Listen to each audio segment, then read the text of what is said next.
You're listening to Jim Dawkins in the morning.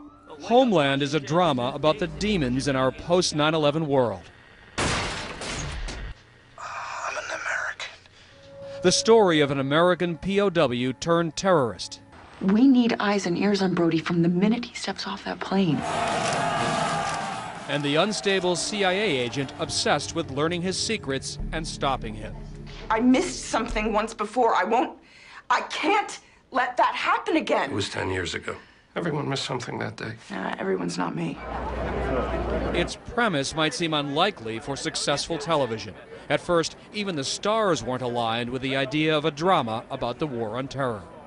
When I got the pilot and, I was first asked to consider this project, it still felt really risky and maybe too timely, maybe too relevant. Homeland. But the series on CBS's Showtime was one of the most acclaimed news shows of last year. It won Golden Globe Awards for Best Drama and for Best Actress Claire Danes as Agent Carrie Matheson. One of the things that the show does to great success is hold a mirror to our times. Yes, and I think there are very few representations of what our society is wrestling with now in this post-9/11 moment, extended moment, which is, brimming with anxiety. I think it hits a nerve, a universal international nerve. Mandy Patinkin plays Saul Berenson, Carrie's mentor at the CIA. It's a show that is desperately trying to find the common ground between the violence, the conflict. This gives you 4 weeks. You got a warrant? A FISA warrant? We're legal now? Legal-ish. I don't think entertainment changes the world or fixes anything, but maybe sometimes it has some effect. Did you ever meet him? Abu Nazir? Was he ever present during any of your interrogations? Homeland's first season kept viewers questioning. Sergeant Brody? No, I never met him. Who's good? Who's bad? What's right? What's wrong? Thank you, Sergeant Brody. Thank you. How did this conflicted U.S. Marine end up being played by a red-haired Brit? Oh, it's a good question. English actor Damian Lewis plays Sergeant Nicholas Brody, America's newest war hero, freed after 8 years of captivity in Iraq. Brody is really a victim of war. That's what he is. He comes back a deeply conflicted and tortured soul. Exactly. He comes back absolutely eviscerated by war, damaged irreparably. And that's the human cost of war. Carrie suffers from a bipolar disorder, a Cassandra character who speaks the truth that no one else believes. You don't know what you're doing! You don't know what you're doing! By the end of season 1, she unravels and undergoes electroshock therapy,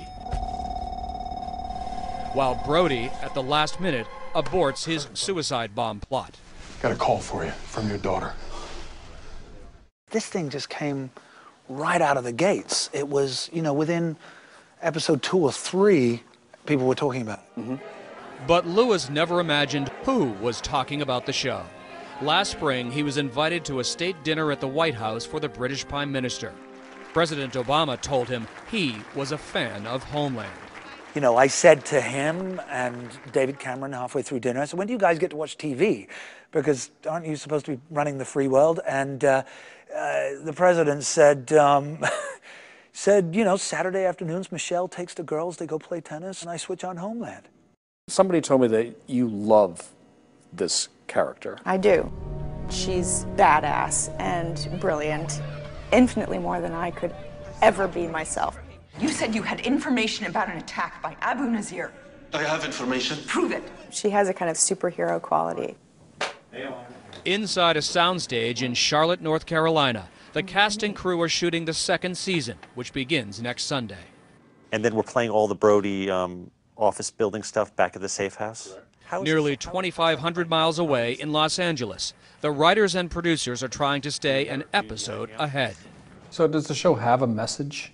Is there a message you're trying to get across week after week? It definitively has no message. Not, yeah. I mean, you know, when you have a message is for propaganda, really. Howard Gordon and Alex Ganza created Homeland and are executive producers. They both worked on 24, another television drama about the war on terror. I got a flight to catch. Just like on 24, there was an assumed right-wing sort of message. I think there's an assumed more liberal message here. But I think we're just telling a more nuanced story. In the last 10 years, we've been in 2 wars. We've seen the Arab Spring. We've seen, you know, certain rights, you know, and constitutional rights challenged in the name of security. And so the idea of a soldier coming home from war was something that really grabbed us. And the complexity and the challenges of that. For the writers, the challenge this season is to maintain the suspense. Hello, everyone. Now that some of the characters' secrets have spilled into view. A few words. Ladies and gentlemen, Congressman Nicholas Brody. Brody has been elected to Congress, but still feels pulled into the terrorist web. Carrie's recovering from electroshock out of the CIA. If you're going to ask me to go to Beirut, just ask me already. But she, too, is being pulled back. We just need you to go meet with your asset, find out what she knows. We often said that we were able to pose a lot of questions in the first season, but we have to answer a lot of questions in the second season, and that is just inherently more difficult. This psychological thriller addresses some of the most troubling issues of our time. It's filled with moral ambiguities, hard choices, and complicated characters. That's a lot to ask of a television drama, even one that enters its second season with high expectations.